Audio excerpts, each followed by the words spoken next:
देखिए, सीधी सी बात है, मुझे दुख के साथ ये कहना पड़ रहा है कि मैंने अपनी स्मृति में इतनी असंवेदनशील सरकार नहीं देखी थी, जहां प्रतिरोध, जब खेतीहर समाज संकट में है तो प्रतिरोध को कभी खालिस्तानी कभी पाकिस्तानी, तो फिर बात क्यों कर रहे हो भाई? समाज, खेतीहर समाज आपसे चांद नहीं मांग रहा, वो कुछ व्यवस्थाएं चाह रहा है जिससे कि वो खत्म ना हो, जिससे कि पूंजी के समक्ष उसको कोर्निश ना करना पड़े, और आप उनका डेमोनाइजेशन कर रहे हैं। मैं आग्रह करूंगा, इससे पहले कि बात बहुत आगे निकल जाए, आप कोई सिरा ढूंढ ना पाए, कृपया किसानों को सुनिए। ये प्रेमचंद के गोबर और धनिया नहीं है, ये वैसे किसान हैं जिनको अपने सरोकार, अपनी सहूलियत के बारे में जानकारी। मेरा तो सीधे कहना, वो जो किसान उनसे मिलते हैं, अगर इतनी सी ही बात है तो इन किसानों से आप वार्ता क्यों कर रहे हैं साहब? मत ना करिए। दिल्ली की अलग अलग बॉर्डर्स पर जो किसान बैठे हुए हैं वो तो मायने नहीं रखते हैं, फिर कोई मतलब नहीं है। ये जो प्रोपेगेंडा है ना, सरकार को ये काम नहीं आएगा। भूमि अधिग्रहण के दौरान भी, बिल के दौरान हमने ये चीजें देखी थी। 2 कदम पीछे लेने से सरकार का कद छोटा नहीं हो जाएगा। कई दफा इतिहास में जन सरोकार के आधार पर, पूंजी के सरोकार पर नहीं, जन सरोकार के आधार पर अगर आप 2 कदम पीछे लेते हैं ना, तो इतिहास में आपका कद बढ़ता है। पता नहीं, ये शायद सोचते हैं कि किन्हीं को प्रॉमिस कर लिया होगा, बड़े बड़े पूंजीपतियों को। अब उस जो प्रॉमिस है, जो उनको कमिटमेंट है, उससे पीछे हटने को तैयार है, चाहे किसानों के साथ जो भी हो। मेरा तो समझ में नहीं आता है, किसान अपनी बेहतरी नहीं समझता है क्या?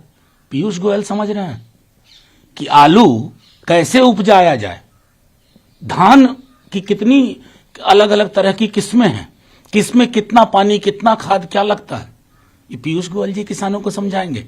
उनका खेत कैसे बचा, ये पीयूष गोयल जी समझाएंगे। और टुकड़े टुकड़े गैंग और नक्सली, अरे साहब, जो आपकी बात में, आपकी ऑर्केस्ट्रा में शामिल ना हो जाए, जी हाँ हुजूर, जी हाँ हुजूर, साहब तेरे सुबह की जाए, साहब तेरे शाम की जाए, वो सब नक्सली हैं। पूरा देश नक्सली है, क्योंकि वो आपकी बात पर प्रतिरोध कर रहा है। मैं तो आग्रह करूंगा पीयूष जी, कभी खेत में उतर के देखिए। खेत को अगर आप टेलीविजन के कैमरे से सिर्फ देखेंगे ना, तो समझ नहीं पाएंगे। और 42 घंटों में गतिरोध दूर हो सकता है। पता नहीं दुष्यंत जी को ये जानकारी कहाँ से मिली। सुना है कल कई मंत्रियों से मिले हैं, तोमर साहब से मिले हैं, राजनाथ सिंह जी से मिले हैं, संभवतः पीयूष गोयल जी से भी मिले हैं।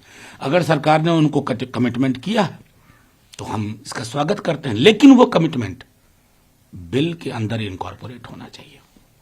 कोई भी ओरल कमिटमेंट का कोई मतलब नहीं है। नहीं,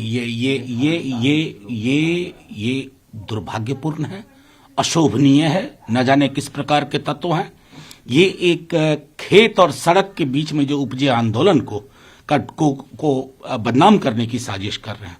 अगर आज महात्मा होते ना, या आज बाबा साहब भीमराव अंबेडकर होते, नेहरू जी होते, पटेल होते, तो सिंघू बॉर्डर पे बैठे हुए होते। जो लोग ऐसा कर रहे हैं वो समझ नहीं पा रहे ना इतिहास को, ना हमारे उन नेताओं को। देखिए, हमने विरोध किया था। हिंसा किसी भी लोकतंत्र को अस्वस्थ करती है, बीमार करती है। हम वैसे ही बहुत बीमार हो चुके हैं। बात सिर्फ नड्डा साहब की नहीं है, वो तो बहुत बड़े नेता हैं, बड़े दल के। किसी भी अदना कार्यकर्ता पर भी, चाहे टीएमसी के कार्यकर्ता पर या बीजेपी के कार्यकर्ता पर या कांग्रेस के या लेफ्ट के, अगर हिंसा होती है ना, तो वो बहुत ही घटिया और खतरनाक संदेश है। मैं सिर्फ ये देख पा रहा हूं, इससे पहले भी अटैक हुआ, इस तरह की त्वरित कार्रवाई नहीं देखी। ये कौन सा सहकारी संघवाद है? सिविल सर्विसेज के रूल्स देखें, कैडर अलॉटमेंट के प्रोसेस देखें, राज्य की भूमिका देखें। क्या सोच रहे हैं ये कि मतलब बुलडोज कर देंगे हर चीज में? अरे व्यवस्थाएं होती हैं, उन व्यवस्थाओं को खत्म मत करिए।